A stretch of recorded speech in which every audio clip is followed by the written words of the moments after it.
Say, tell people we'll get at him later.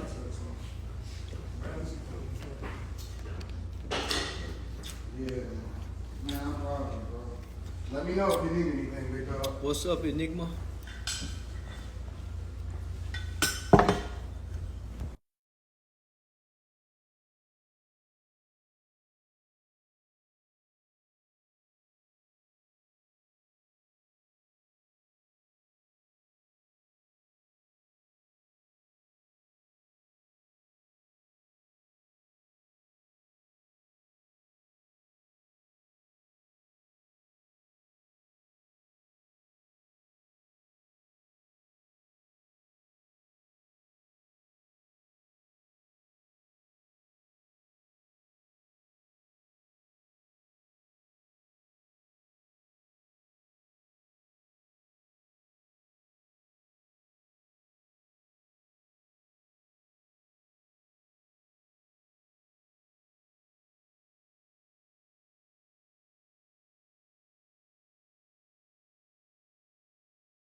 ashtray? I got another one.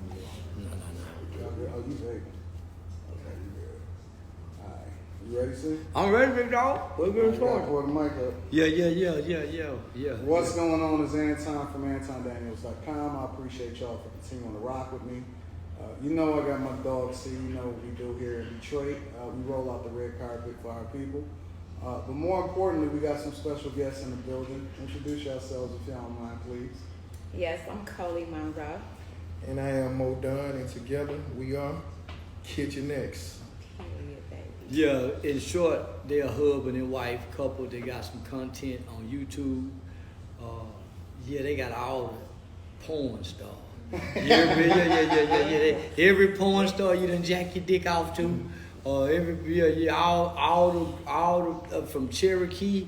Boy, they got everybody. Pinky. And I just found out today they got my girl Stormy Daniels. When you gonna They got Stormy Daniels. Yeah. What? Right, They so got Stormy Daniels. I'm gonna be a guest here Okay. today. I'm gonna fly on the wall. I'm genuine. I'm gonna show my interview skills. C gonna take over. I'm gonna just ask the pertinent questions that I'm curious about personally. You know what I'm saying? Well, let me just ask. Cause I didn't watch porn growing up. I looked at Playboy magazine, Hugh Hefner. So Okay. I grew up looking at the vaginas with her on it. Okay. Looked like beautiful bushes. The landing strips vaginas was something new to me. Okay. So I got a lot of questions. I got more questions. Yeah. So how many porn stars have y'all interviewed? Roughly, all together, at least 60. At least 60. What? Wait. Fans. So let me ask a question before you get into that. All right. Go ahead. Take it. Where's the hub for where all of the porn stars at? Like, is it one specific place? You know what I'm saying?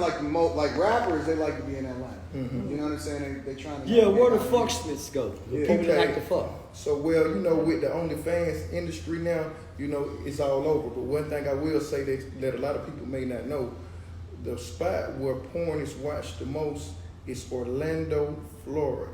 What? Yes. That's where all the At the porn Disney thing, when Yes, the kids come be at on them now. Disney resort and they be in them little Disney room playing like they in space, boy, them parents be drunk off the rides and they're freaking and sneaking and freaking. Better believe it. Say, listen,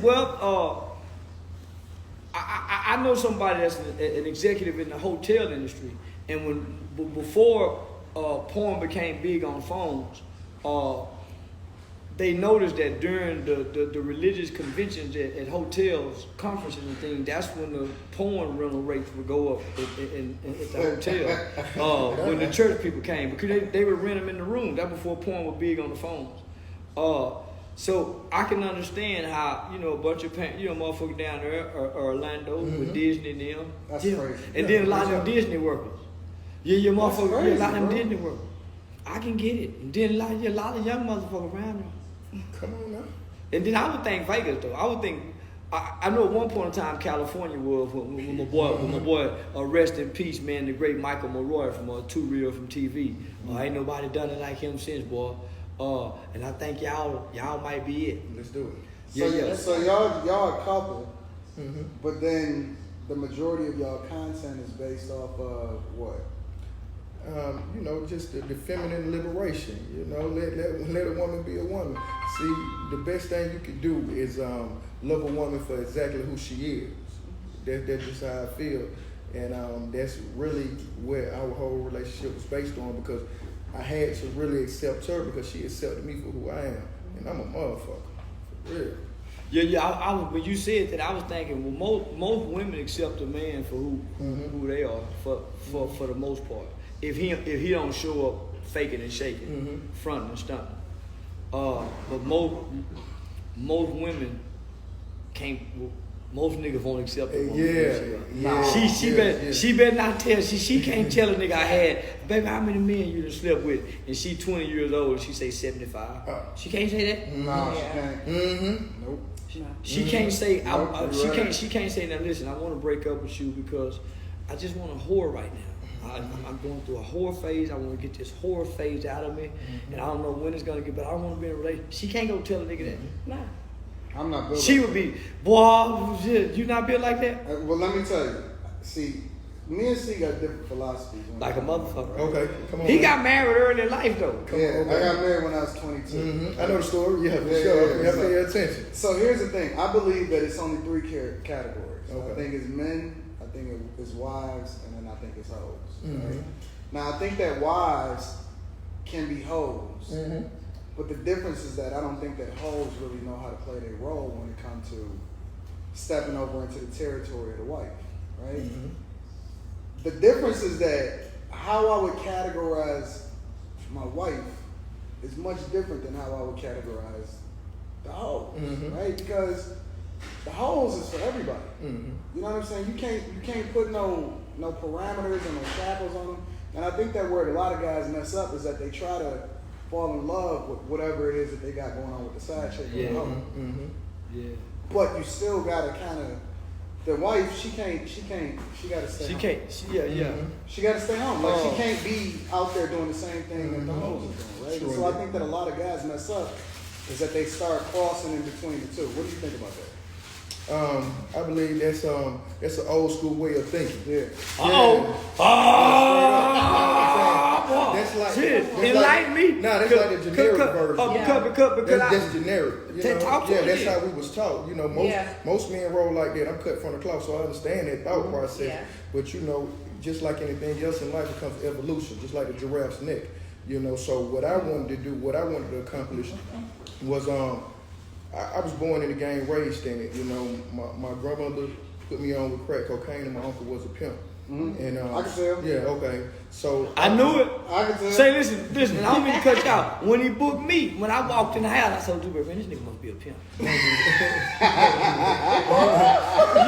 Yeah. But what caught my attention is how he catered to his woman. Yeah. He catered the whole time. It was about her and making sure she. So I said, man, it's something unique about this shit. I hadn't really got the full story till I interviewed him and found out that this is a married couple who have been through some things, and this is a black woman who probably had every right to go pick another man, but she chose. Might be one of my finest interviews. Listen, she had every right to go pick another man, but she chose to stay with him and use his words against him. All right, so you got to give me that. Okay, yeah, now say fuck me up with that.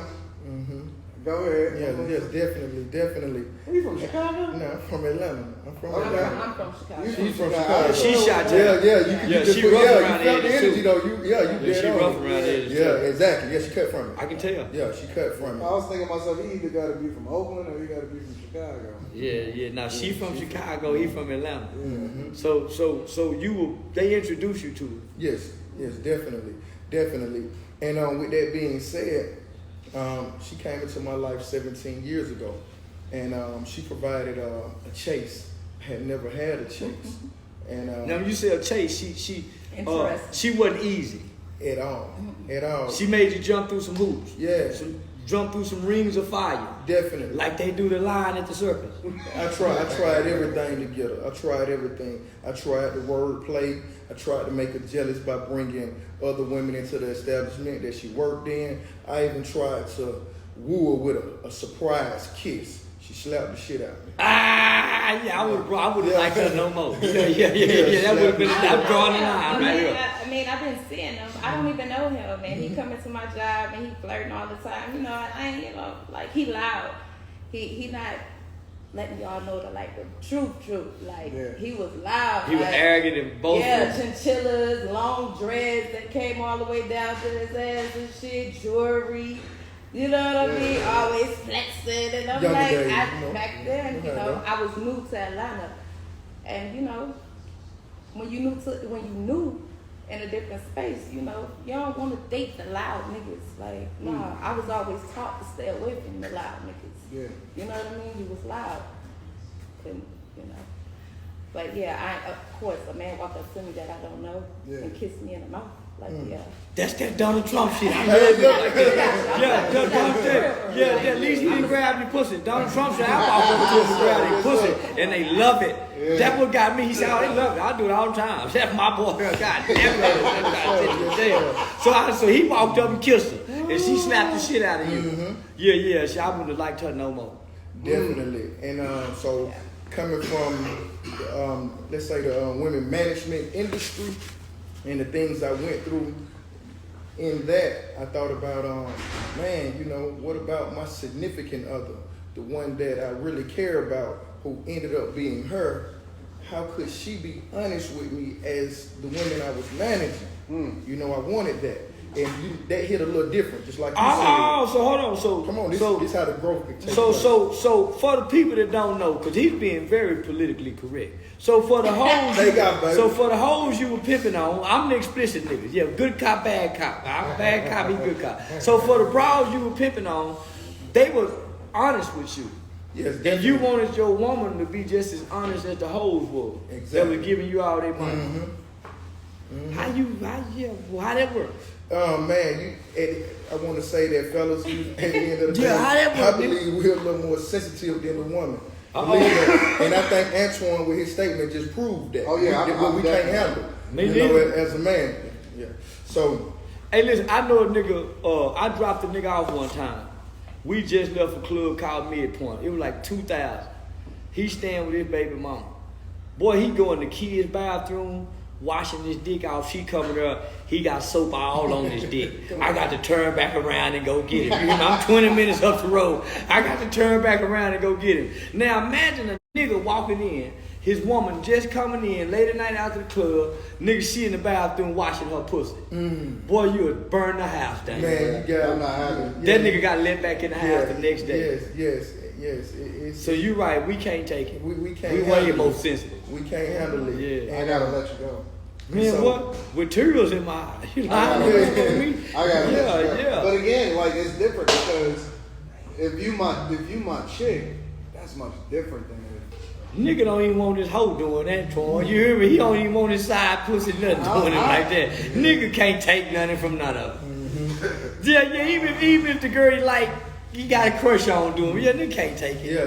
It's definitely we can't take it. But you know, at the end of the day, just like we got fantasies and things and a past, a woman does too. Could you imagine your wife coming to you and telling you she want to sleep with two men at the same time? Oh, Joe Rope. You see what I'm saying? Yeah, somebody she got their wife in Ray Rice in her. Yeah, that's what happened in the elevator with Ray Rice.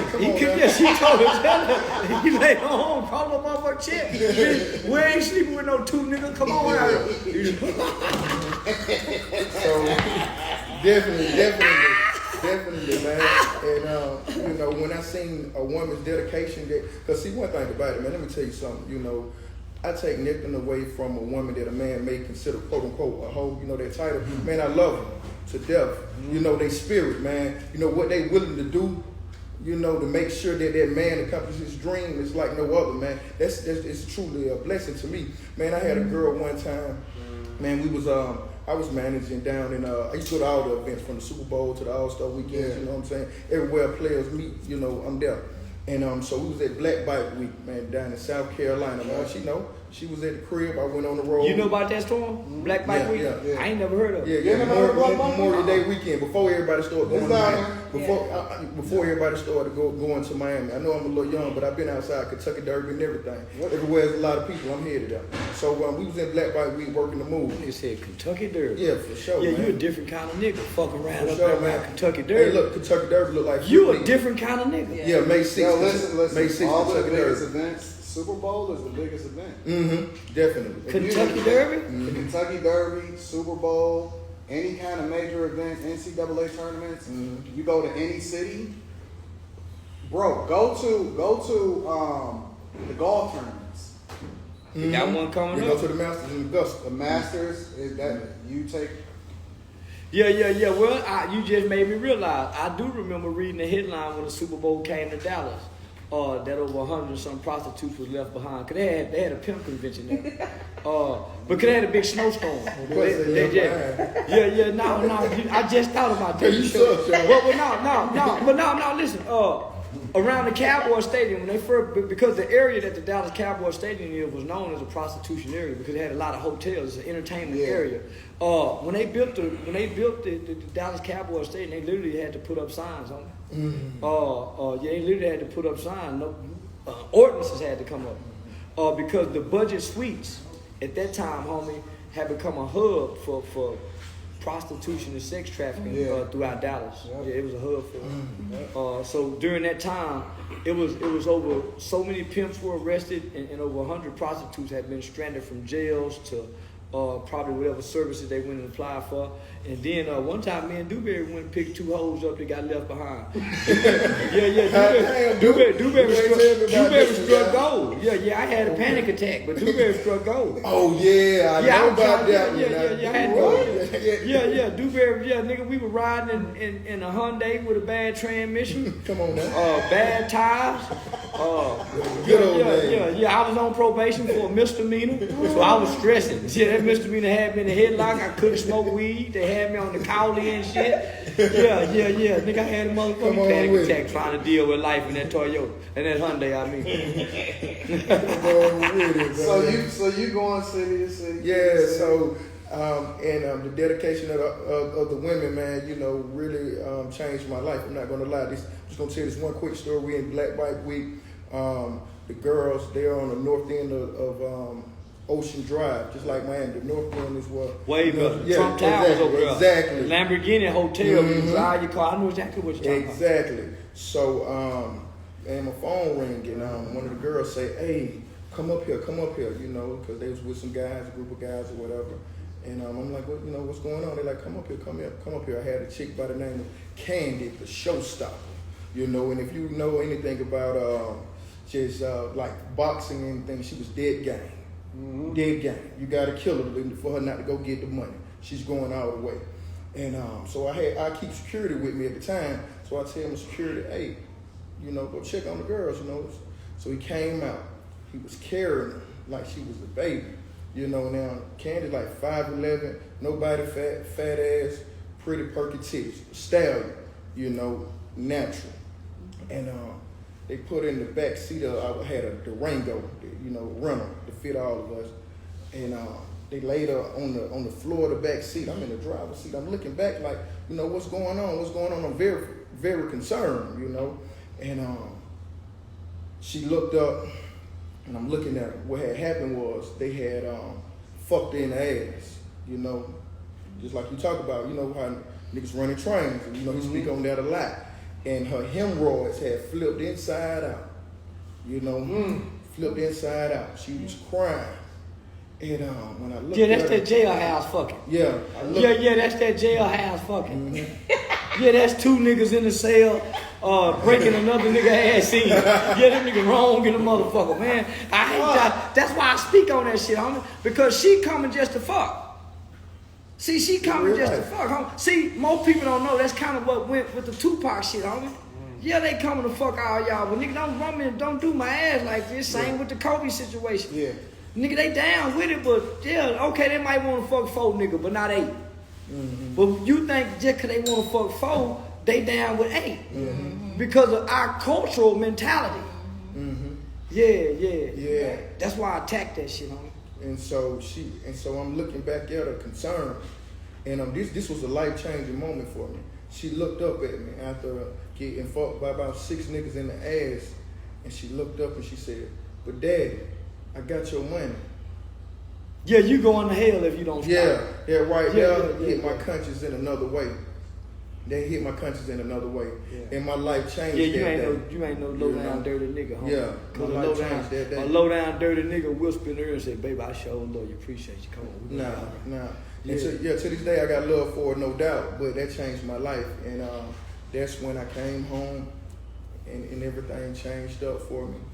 And I wanted that same honesty from my woman, like, and I just started asking her questions and sucking it up and taking everything that she told me about herself.